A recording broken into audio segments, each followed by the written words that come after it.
tere tulemast Musta kassitaru lugemisse neitsid. Siit tuleb lugemine teile nädalaks 22 kuni 28 juuni. Ma olen teile siia valmis pannud 7 kaarti ja vaatame, mis neil kaartidel teile siis selleks nädalaks öelda on. No nii, teil on ikka päris kohe tugev lõpetamine, midagi teie elus saab kohe päris lõplikult läbi.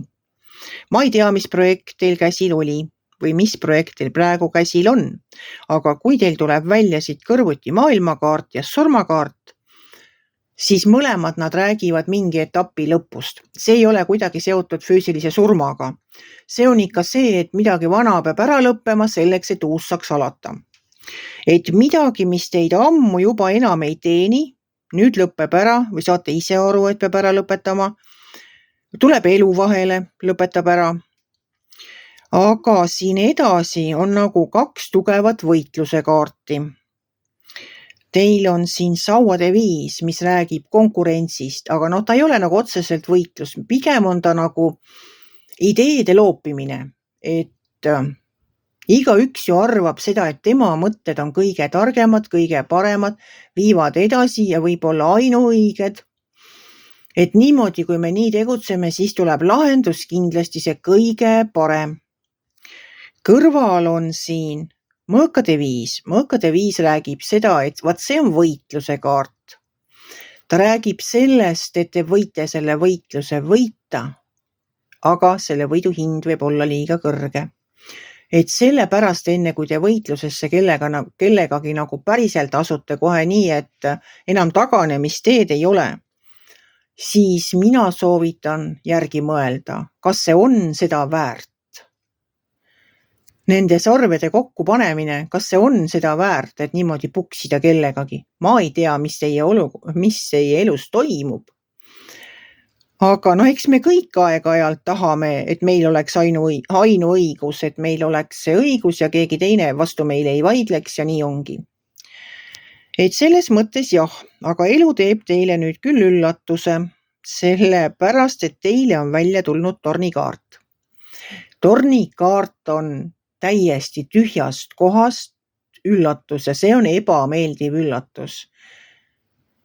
Ma ei tea, mis teie elus toimuma hakkab ja ma ei tea ka seda, kuidas ta teile kasulik on. Aga selge on see, et tornikaart lõpetab samamoodi nagu see maailm ja surm. Ta raputab nagu midagi paika teie elus. Kohe nii, et on raputatud.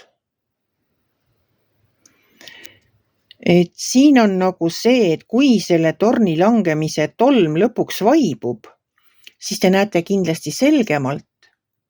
Võib-olla saate ka siis kohe nagu aru, mille jaoks see hea oli. Võib olla nagu tornikaart võib tuua näiteks tüli.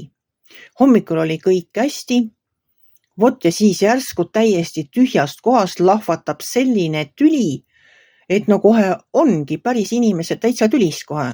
Vaidlevad ja kisavad ja karjuvad, igal ühel on oma õigus, võib-olla lasevad nutujorugi lahti, sellepärast, et neile on liiga tehtud. Aga see ei ole selline tüli, mis kestma jääb. See tüli on selline, mis õhu puhtaks lööb. Raputab kõik paika, inimesed saavad oma suud puhtaks rääkida, kõik saab selgeks. Oma seisukohad avaldatakse. Saab ka teine aru, et mis oli see või teine see põhjus, mis iganes see on.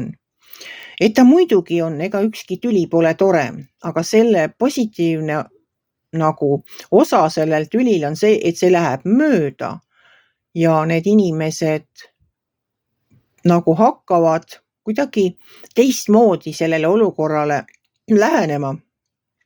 Näevad asja teisiti.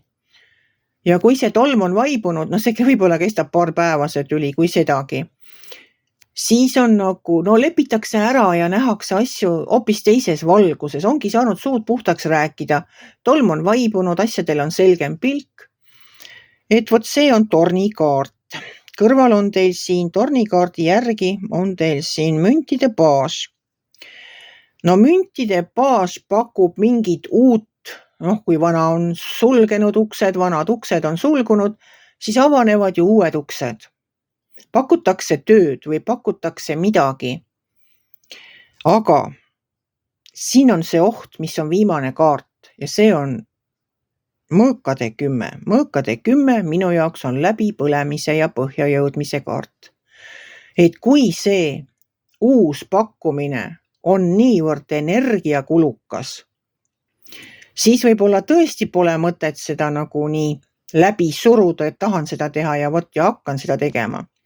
Et oht läbi põleda on väga suur, ehk võtta, just, et teha liiga palju tööd, unustada ära puhkamine, võib-olla saada ka liiga vähe nagu palka selle, et see vaeva nägemine on suurem, kui tulu sellest tuleb. Et see on nagu ohukoht, aga ma ütlen, teil on väga võimsad kaardid, no nii väga võimsad kaardid, et kohe päriselt ongi võimsad kaardid. Juba see maailm ja surm ja torn, no ma ei tea. Jaanipäeva nädalasse sellised raputused, ei oska öelda, võib-olla tuleb mõni saladus välja, mis ennem oli teie eest varjatud, sest polnud õige aeg, et te sellest teada saaksite. Mis iganes sellel tornil teie jaoks varuks on, ärge torni kartke, sest tegelikult kõik lõpeb hästi ja olete targem, näete asju teises valguses. Aga üle pingutada töö tegemisega ei tohi ka, sest muidu te tõesti põlete läbi, et see on pigem hoiatus kui konstanteering. Et see pole nagu see, et nüüd see on fakt, nüüd on kõik, ma põlengi läbi, sellel nädalal või juunikuus või pooles juulis ja ei tea. Et õudne, mis nüüd saab, ei ole niimoodi, sest et kui teid on hoiatatud, siis te oskate ehk paremini ka ette vaadata sellega, et ei rabaks üle aru.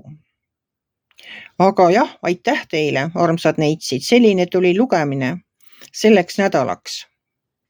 Kui teile minu lugemine meeldis, ärge olge kiitsi, pange ikka like pöial üles, võite ka kommenteerida.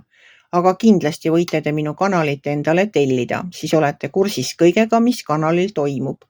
Ka minul on uued ideed, mida veel teieni tuua, lisaks tarolugemistele ja siis täiskuu ja kuu loomise energiate vaatamisele. Aitäh teile, armsad neitsid, et te olete minuga ja ma soovin teile imelist jaaninädalat ning kohtume järgmisel nädalal.